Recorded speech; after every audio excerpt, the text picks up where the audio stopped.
할렐루야. 7월 22일 수요일 새벽 예배에 오신 성도님들을 주님의 이름으로 환영합니다.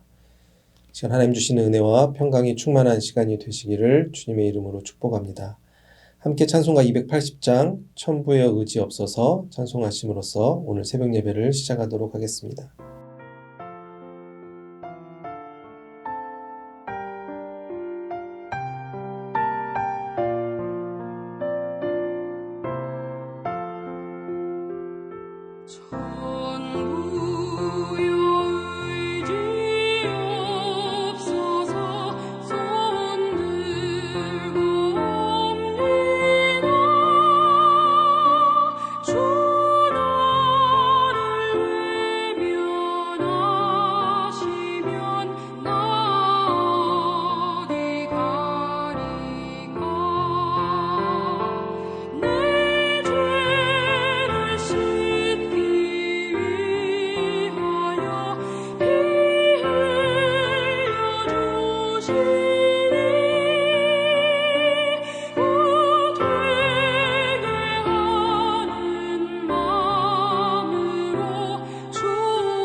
거룩하신 하나님 아버지, 오늘도 우리에게 새로운 귀한 하루를 허락하여 주심에 감사를 드립니다.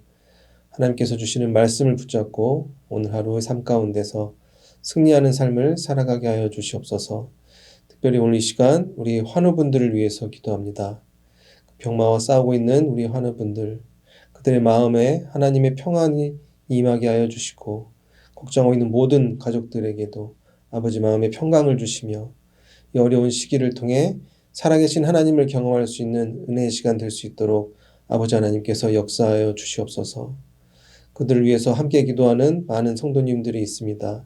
우리의 모든 그 중보 기도의 제목들이 하나님의 능력 안에서 속히 응답받게 하여 주시고 하나님께서 치료의 광선을 비추어 주셔서 그들 몸속에 있는 모든 안 좋은 세포들이 깨끗이 사라질 수 있도록 아버지 하나님께서 치유의 역사를 우리에게 보여주시옵소서. 이 시간 또한 하나님 말씀을 듣습니다. 사무엘하 말씀을 통해서 아버지 하나님께서 나에게 주시는 하나님의 음성을 듣게 하여 주시고 천국을 또 다시 한번 바라볼 수 있는 은혜의 시간 될 수 있도록 아버지 하나님께서 역사하여 주시옵소서. 이 모든 것에 감사드리며 살아계신 주 예수 그리스도의 이름으로 기도하옵나이다. 아멘. 오늘 우리에게 주시는 하나님의 말씀은 구약성경 사무엘하 24장 1절에서 9절까지의 말씀입니다. 여호와께서 다시 이스라엘을 향하여 진노하사 그들을 치시려고 다윗을 격동시키사 가서 이스라엘과 유다의 인구를 조사하라 하신지라. 이에 왕이 그 곁에 있는 군사령관 요압에게 이르되 너는 이스라엘 모든 지파 가운데로 다니며 이제 단에서부터 브엘세바까지 인구를 조사하여 백성의 수를 내게 보고하라 하니 요압이 왕께 아뢰되 이 백성이 얼마든지 왕의 하나님 여호와께서 100배나 더하게 하사 내 주 왕의 눈으로 보게 하시기를 원하나이다. 그런데 내 주 왕은 어찌하여 이런 일을 기뻐하시나이까 하되 왕의 명령이 요압과 군대 사령관들을 재촉한지라. 요압과 사령관들이 이스라엘 인구를 조사하려고 왕 앞에서 물러나 요단을 건너 갓 골짜기 가운데 성읍 아로엘 오른쪽 곧 야셀 맞은 쪽에 이르러 장막을 치고 길르앗에 이르고 닷딤 훗시 땅에 이르고 또 다나안에 이르러서는 시돈으로 돌아 두로 견고한 성에 이르고 히위 사람과 가나안 사람의 모든 성읍에 이르고 유다 남쪽으로 나와 브엘세바에 이르니라. 그들 무리가 국내를 두루 돌아 9달 20달 만에 예루살렘에 이르러 요압이 백성의 수를 왕께 보고하니 곧 이스라엘에서 칼을 빼는 담대한 자가 80만 명이요 유다 사람이 50만 명이었더라. 아멘. 오늘은 사무엘하 마지막 장이죠. 24장의 말씀을 함께 보시겠습니다. 이제 다윗의 인생의 마지막 부분이 사무엘하 24장에 기록되어 있습니다. 다윗의 마지막의 모습이 하나님의 은혜가 넘치는 그런 아름다운 모습이면 좋았을 텐데 오늘 본문을 보시면 그러지는 않았다는 것을 우리가 볼 수가 있죠. 먼저 1절 말씀 다시 한번 읽어보겠습니다. 여호와께서 다시 이스라엘을 향하여 진노하사 그들을 치시려고 다윗을 격동시키사 가서 이스라엘과 유다의 인구를 조사하라 하신지라. 아멘. 1절 이렇게 시작합니다. 여호와 하나님께서 다시 진노하셨다라고 시작하고 있습니다. 다시 진노하셨다. 하나님께서 다시 화를 내신 거죠. 분노가 하나님께서 이제 생기신 것입니다. 그래야 이스라엘을 치기 위해 하나님께서는 다윗을 격동시키셨다. 성경은 이렇게 기록하고 있습니다. 즉 하나님께서 분노하셔서 이스라엘을 치기 위해서 다윗의 마음을 다시 한번 움직이신 것입니다. 그래야 다윗의 마음이 움직여서 다윗은 어떠한 일을 행하게 됩니까? 다윗은 인구조사를 실시하게 됩니다. 고대 사회에서는 인구조사가 가지고 있는 특별한 의미가 있었습니다. 대표적으로 첫 번째로는 세금을 더 많이 걷기 위해서 왕들이 인구조사를 하였습니다. 그 두 번째 목적은 군사력을 확인하기 위해서 고대사회 많은 왕들이 인구조사를 실시하곤 하였습니다. 두 가지 모두 세금을 늘리려고 군사력을 확인하기 위한 것은 모두 다 왕을 위한 일들이라고 할 수 있죠. 다윗은 삶의 조그만 일에도 항상 하나님께 물어보며 하나님의 응답을 받고 그것에 순종했던 삶을 살았던 사람입니다. 또한 하나님을 찬양하고 하나님께 감사드렸던 사람이 다윗이라고 할 수 있습니다.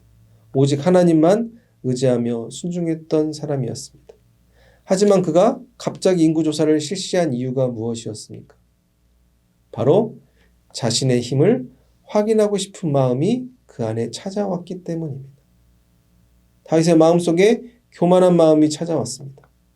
그래야 자신의 힘을 확인하고 싶은, 군사력을 확인하고 싶은 마음이 자라났기 때문에 그는 인구조사를 명령했던 것입니다. 이러한 다윗과 같은 교만한 마음이 우리에게 찾아오는 순간들이 있습니다. 이 세상에 많은 사람들을 보면, 많은 사람들은 아닐 수 있습니다. 어떤 사람들을 보면 통장을 막 자주 확인하는 사람들이 있습니다. 열어서. 요즘은 앱으로 하죠. 스마트폰을 봐서 열어서 막 은행 계좌를 확인하고 컴퓨터를 이용해서 자신의 계좌를 확인하는 사람들도 있습니다. 그런데 계좌에 돈이 많이 없으면은 자주 확인하지 않습니다. 왜냐하면 그 통장의 잔고를 볼 때마다 큰 스트레스가 나에게 오기 때문이죠. 하지만 돈이 많으면 어떨까요? 계속해서 확인하려는 사람들이 있습니다. 오늘은 얼마나 늘었나? 내가 어제 얼마나 벌었지? 오늘은 얼마나 벌었나? 그 숫자를 계속해서 확인하는 사람들이 있습니다. 그 이유는 바로 그 숫자를 볼 때마다 커지는 숫자를 보고 내가 행복함을 느끼기 때문입니다. 아, 내 통장에 이제 1,000만 원이 넘게 있구나. 훨씬 더 많은 돈이 들어있는 분도 계시겠죠. 아니, 내 통장에 100억이나 있구나. 이런 것을 보면서 밥을 먹지 않아도 확 행복해하는 그런 마음을 세상 사람들 혹은 우리가 가지며 살아갈 때가 있는 것입니다. 이것은 바로 다윗과 같이 자신의 힘을 확인하려는 그런 교만한 마음이 우리 안에 자랄 때 이러한 삶을 살아가게 되는 것입니다. 바로 내가 세상의 주인이라고 생각하고 내가 가진 것으로 이 세상의 모든 것을 이길 수 있다는 착각이 우리 안에 생길 때 이러한 삶의 모습이 나타나는 것입니다. 그리하여 다윗은 요압에게 명령합니다. 전국을 다니며 인구를 조사해서 전쟁에서 싸울 수 있는 남성의 숫자를 확인해서 나한테 보고해라. 다윗은 명령하게 됩니다. 이 다윗의 명령을 듣고 요압은 어떻게 반응하였습니까? 3절 말씀입니다. 요압이 왕께 아뢰되 이 백성이 얼마든지 왕의 하나님 여호와께서 100배나 더하게 하사 내 주 왕의 눈으로 보게 하시기를 원하나이다. 그런데 내 주 왕은 어찌하여 이런 일을 기뻐하시나이까 하되. 아멘. 요압은 다윗의 명령, 인구조사해라 이 명령을 듣고 반항합니다. 그리고 오히려 다윗 왕을 자신이 어떻게 보면 목숨을 걸고 책망하기 시작합니다. 아니 어떻게 왕께서는 왕의 하나님 여호와께서 이 군사들을 100배나 더하게 하실 수 있음에도 불구하고 왜 갑자기 자신의 군사력을 확인하려 하십니까? 이렇게 다윗을 책망합니다. 요압은 자신이 믿지도 않았던 왕의 하나님을 더욱더 신뢰하고 있는 모습을 말씀 속에서 우리가 발견할 수 있죠. 평생 동안 가장 가까이에서 요압은 다윗을 바라보았습니다. 그런 그도 하나님의 능력을 인정하고 있었던 것을 말씀 안에서 우리가 발견할 수 있는 것입니다. 아니 우리 왕이 믿는 하나님께서 수많은 전쟁들을 이기게 하셨다라는 믿음이 그 안에도 있었던 것입니다. 그런데 갑자기 왜 다윗 왕이 인구조사를 나한테 하라고 명령하는 것일까? 왜 하나님이 아닌 왜 군사를 의지하려 하니까 요압은 다윗에게 외치고 있었던 것입니다. 하나님을 의지하면 더욱더 큰 것, 이 군사보다 100배나 많은 군사들을 우리에게 허락하여 주실 수 있는데 그런 믿음이 나에게도 있는데 어찌하여 이런 일을 기뻐하십니까? 라며 요압은 반항하였던 것입니다.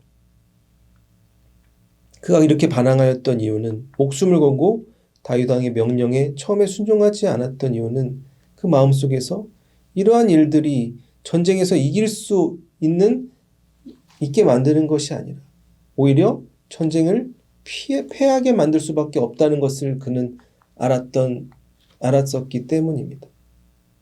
또한 요압은 이렇게 생각했을 것입니다. 내가 아는 다윗 왕이 아니다. 다윗 왕은 항상 하나님을 찬양하며 하나님께 감사하며 하나님께 예배하는 삶을 살았는데 갑자기 우리 왕이 왜 이러실까? 이런 마음이 그 안에도 분명히 있었을 것입니다. 이런 삶의 모습들이 우리의 교회 안에서도 우리가 찾아볼 수 있습니다. 오랫동안 열심히 어떤 분이 신앙생활하다가 교회 리더로서 섬기고 신앙의 좋은 모습으로 많은 사람들에게 좋은 긍정적인 영향을 끼치며 수많은 사람을 전도했던 그런 누군가가 어떤 특별한 일을 계기로 갑자기 교회를 떠나는 일들을 우리는 종종 교회 안에서 볼 수가 있습니다.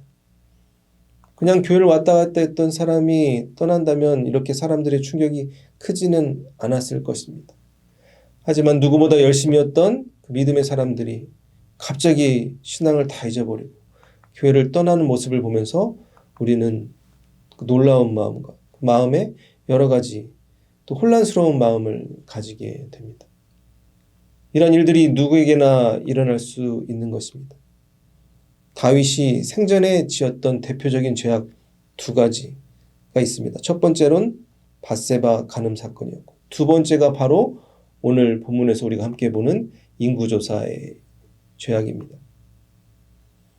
우리 주변인들이 우리의 삶에 대해 평가하는 모습들이 있습니다. 가장 가까운 사람들이 우리의 삶에 대해서 이렇게 생각하며 우리를 바라보는 모습들이 있을 수 있죠. 예배를 열심히 다니고, 새벽 예배도 나오고, 교회 열심히 봉사하며, 시간을 쪼개 성경을 읽고, 교회 많은 일을 참여하는 모습들을 가족이 가까이서 보면 제일 먼저 알게 되죠. 그래서 남편분들이 이렇게 생각할 수 있습니다. 내 아내는 교회에서 이렇게 시간을 많이 보내고, 예배를 다니고, 헌금을 많이 내고, 훌륭한 믿음을 가지고 있는 사람이구나. 혹은 내 남편은 그런 사람이구나. 가족들, 혹은 가장 가까운 사람들이 이러한 평가를 내리며 살아갈 수 있습니다. 요압이 이런 마음을 가졌을 것입니다. 다윗을 바라보며 우리 다윗 왕은 하나님만 바라보는 사람이구나. 항상 하나님을 찬양하고 하나님께 감사드리는 삶을 살아가는 분이구나. 이러한 생각을 하고 있었지만 순식간에 무너지는 모습을 또한 가장 가까이에서 요압이 발견하게 되었던 것입니다. 이러한 일들이 우리 삶에서 언제든지 일어날 수 있습니다. 우리의 인간의 믿음은 언제나 쉽게 조그만 충격에도 무너질 수밖에 없습니다. 결국 다윗은 요압의 반항에도 불구하고 인구조사를 진행하게 됩니다. 그래서 약 9개월이 넘는 시간 동안 요압은 여기저기를 다니면서 군사들의 숫자를 확인하죠. 그래서 총 150만 명의 군인들의 숫자를 확인하고 다윗에게 보고하게 됩니다. 오늘 말씀을 보면서 우리가 생각해 볼 수 있는 것이 무엇입니까? 우리의 믿음이 항상 그대로 있거나 자라나는 것은 아닙니다. 나도 모르는 사이에 어느 순간 하나님을 다 잊어버리고 나 자신의 힘을 의지하며 살아가는 순간들이 우리에게 찾아올 때가 있는 것입니다. 다윗의 어린 시절을 우리가 기억해 보겠습니다. 커다란 골리앗 앞에 섰을 때 다윗은 어떻게 고백하였습니까? 사무엘상 17장 47절 말씀입니다. 또 여호와의 구원하심이 칼과 창에 있지 아니함을 이 무리에게 알게 하리라. 전쟁은 여호와께 속한 것인즉 그가 너희를 우리 손에 넘기시리라. 아멘. 이것은 다윗의 고백입니다. 여호와의 구원하심이 칼과 창에 있지 아니하다. 내가 이것을 모든 사람들에게 알게 할 것이다. 전쟁은 여호와 하나님께 속한 것이죠. 그가 너희를 우리 손에 넘기시리라. 칼을 의지하는 삶이 아니고 창을 의지하는 삶도 아니고 자신의 힘을 의지하지 않고 오직 하나님만을 의지하여 그 커다란 골리앗을 쓰러뜨렸던 그 다윗의 믿음과 그 승리를 우리는 기억하고 있습니다. 하지만 오늘 본문에서 다윗은 어떤 모습을 보이고 있습니까? 인구조사를 명령하고 있습니다. 그 이유가 무엇일까요? 이렇게 다윗이 어느 순간 변질되었던 이유는 바로 자신의 힘으로 그 수많은 전쟁들을 이겼다고 그가 착각했기 때문입니다. 그래야 내 군사가 얼마나 되는지, 몇 명이나 될까, 얼마나 앞으로 더 있어야 다음 전쟁에서 이길 수 있을까, 그러한 걱정을 그가 하기 시작했던 것입니다. 나의 힘을 하나님보다 그가 더욱 의지하였던 것입니다. 이러한 모습이 우리 안에 자라날 수 있습니다. 우리의 삶을 되돌아보면 어렵고 힘든 고난 속에서 하나님께 간절히 부르짖었던 우리의 삶의 모습을 우리는 기억할 수 있습니다. 하나님, 아무것도 할 수 없습니다. 하나님께서 아니면 내가 이 문제를 벗어날 수 없습니다. 눈물로써 간절히 기도했던 순간들이 우리 모두에게 있었을 것입니다. 하지만 우리가 이제 조금 살만해지고 그 모든 문제가 사라지면 우리의 마음이 어떻게 변화되게 됩니까? 모든 것을 다 잊어버리고 이제는 통장을 확인하며 가족들을 의지하며 내가 가지고 있는 사업체를 더 의지하는 나약한 모습으로 나도 모르는 사이에 변화되는 것을 우리는 삶에서 경험하며 살아가게 되는 것입니다. 전쟁은 하나님께 속한 것이라는 것을 다시 한번 잊지 말고 하나님이 내 인생 속에서 일했던 그 모습을 다시 한번 기억하시는 모든 성도님들이 되시길 주님의 이름으로 축복합니다. 오늘 말씀 정리하겠습니다. 사무엘하 24장. 이제 다윗의 인생의 정말 마지막의 모습입니다.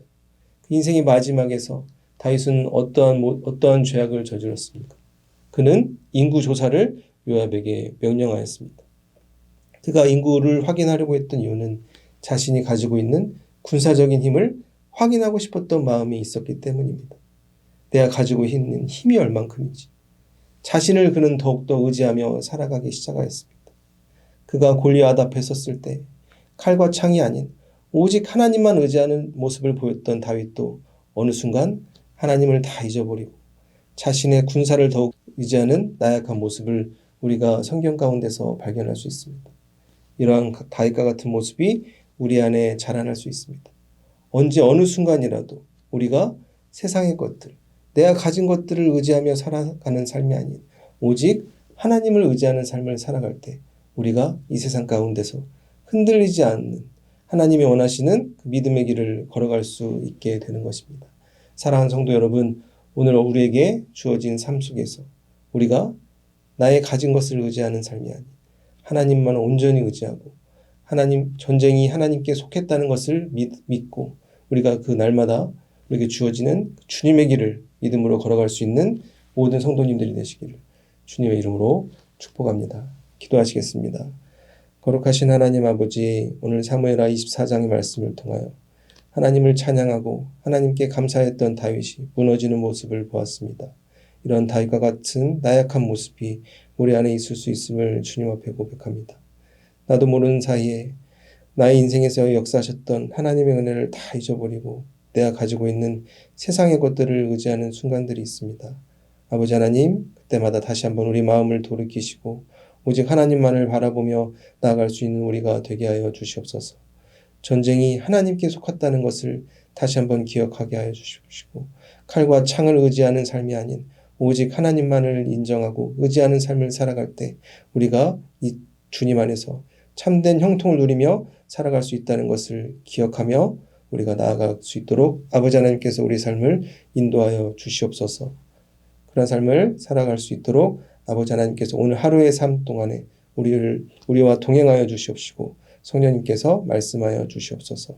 이 모든 것에 감사드리며 살아계신 주 예수 그리스도의 이름으로 기도하옵나이다. 아멘. 계속해서 중보기도 제목을 위해서 개인의 기도 제목을 위해서 기도하시겠습니다.